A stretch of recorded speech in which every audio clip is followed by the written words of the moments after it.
Korang yang tengah nak mencari kereta-kereta terpakai, mesti korang ada letak expectation kan. So saya nak ajar korang 5 expectation mengikut tahun kereta yang kau kena letak bila kau nak beli kereta terpakai. So kalau kau rasa video ni bermanfaat, tolong repost, share dekat kawan-kawan yang lain. Jangan lupa tekan button follow and like sekali, okay? Jom. Yang pertama, kereta yang baru, yang berusia 1 ke 5 tahun. Kereta-kereta yang macam ni biasanya kau kena letak expectation yang tinggi, okay?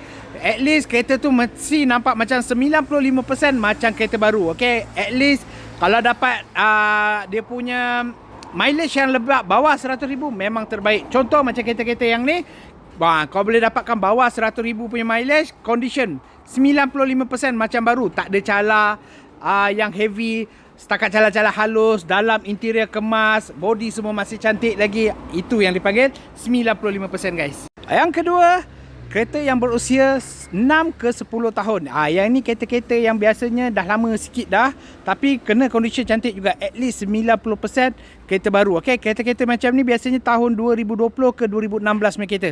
Okay? Kalau kau nak beli kereta-kereta macam ni, setakat accident tu yang kecil-kecil boleh ambil. Kalau accident yang besar, jangan beli. Okay?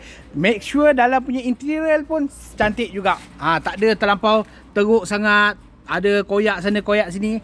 Make sure kereta ni dalam condition 90% kereta baru. Jangan ada bunyi suspension gorak-gorak, itu jangan beli lagi. Yang ketiga, kereta yang berusia 11 ke 15 tahun. Biasanya kereta-kereta macam ni dah lama sikit dah. Okay? So biasa kalau ikut tahun sekarang 2026, kereta yang berusia tahun 2015 ke 2011 macam tu. Okay? So kereta macam ni biasanya condition akan ada sikit-sikit teruk sikit. Dia tak adalah terlampau perfect sangat. At least 80% macam kereta baru. Okay? So bunyi suspension tu mungkin ada sikit-sikit dah longgar. Tapi jangan terlampau heavy sangat. Dalam punya cushion dia mungkin ada dah scratch-scratch sikit, ada lubang-lubang ke, ataupun berkomat-komat macam ni sikit. Itu standard. Okay? Kalau kau dapat condition yang lagi cantik, biasanya harga dia akan mahal sikit. Sebab apa? Condition dia lebih better. Okay? Tapi make sure, yang penting kereta pun tak ada major accident, bukan kereta banjir. Jangan beli kalau walaupun tahun lama macam ni. Yang keempat, kereta yang dah berusia 16 tahun ke 20 tahun. Yang ini antara kereta-kereta yang berusia tahun 2010 sampai 2006 macam tu. Okay?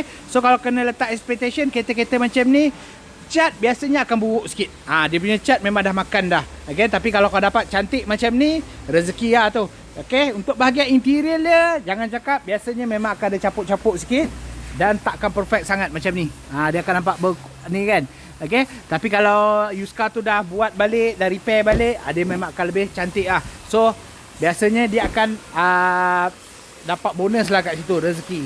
So kereta-kereta yang bajet macam ni, biasanya letaklah expectation biasanya dalam 70 ke 75% macam kereta baru. Okay? Dia akan ada masalah dekat bahagian wear and tear nanti. So memang kena standby duit sikit-sikit untuk repair.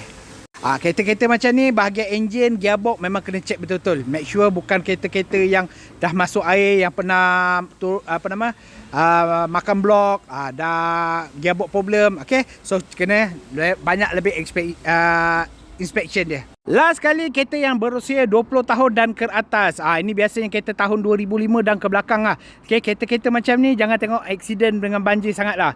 Yang penting engine, gearbox, aircon dia cantik, boleh jalan. Okay? Kereta macam ni jangan expect yang tinggi, 50% je lah kau kena letakkan. Okay? Memang banyak akan ada cost untuk repair dan banyak juga cost untuk nampakkan cantik lepas kau beli nanti. Okay?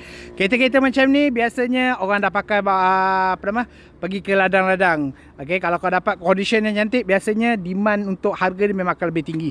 Sebab harga kereta 20 tahun ke belakang ni dah tak ada value kecuali kereta tu dalam condition yang cantik. Itu kena tengok condition masing-masing untuk kereta 20 tahun ke atas ni. So kalau korang rasa video ni bermanfaat, boleh share dekat kawan, sahabat korang, repostkan video ni. Jangan lupa follow saya sekali guys. Kalau nak mencari kereta terpakai, boleh cari saya Syahrin di bawah foto. Assalamualaikum guys.